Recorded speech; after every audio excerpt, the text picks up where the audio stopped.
আসসালামু আলাইকুম প্রিয় শ্রোতা বন্ধুরা, আশা করি সকলে ভালো আছেন। আজকে আমরা কথা বলবো পল্লী বিদ্যুৎ অফিসের একটি সামান্য দুর্নীতির চিত্র নিয়ে, যা প্রতিনিয়ত আমাদের সকলের সাথে হচ্ছে এবং প্রতিনিয়ত সকলে ভোগান্তির শিকার হচ্ছি।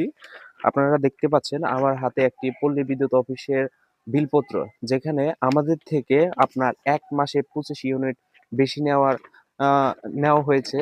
যেখানে আপনারা দেখতে পাচ্ছেন এখানে গত ৭/২০১২-২৫ তারিখে আমাদের ইউনিট দেখাচ্ছে হলো যে ১৮১৫ ইউনিট। যেখানে আমাদের এই বিলটা ইস্যু করা হয়েছিল গত ৭ তারিখে। মানে হলো যে আজকে হলো ২০০০ যেখানে আজকে হলো ডিসেম্বর মাসের ২৬ তারিখ। আর এখানে বিলটা ইস্যু করা হয়েছে আপনার ৭/১২/২০২৫ তারিখে। আর মিটারটা দেখান, এদিকে আসেন।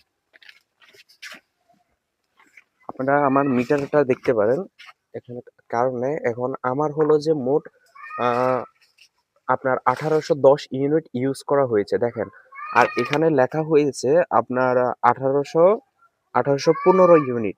যেখানে আমার এই বিলটা ইস্যু করা হয়েছিল ৭/১২/২০২৫-এ। আজকের তারিখ হলো যে আপনার ২৬/১২/২০২৫। অর্থাৎ আপনার ১ মাসে প্রায় ২৫ থেকে ৩০ ইউনিটের মতো বেশি বিদ্যুৎ কনজিউম করার একটা দায়বদ্ধতা আমাদের গায়ে বিদ্যুৎ অফিসের লোকজন চাপিয়ে দিচ্ছে। যেখানে আমাদের মূল বিদ্যুৎ ব্যবহার হওয়ার কথা সামান্য, সেখানে আমাদের অতিরিক্ত অনেক বিদ্যুৎ বিল ব্যবহার করার ইনলিগ্যাল একটা ওয়ের মাধ্যমে ওরা আমাদের থেকে টাকা হাতিয়ে নিচ্ছে। এই সম্পর্কে কি প্রশাসন অবগত না, নাকি অন্য কিছু?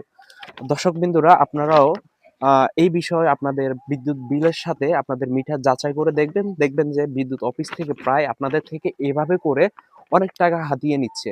চলুন আমরা বিদ্যুৎ অফিসের লোকজনের সাথে কথা বলে দেখি ওনারা এই সম্পর্কে কি বলে। আমাদের সাথে থাকুন। আসসালামু আলাইকুম।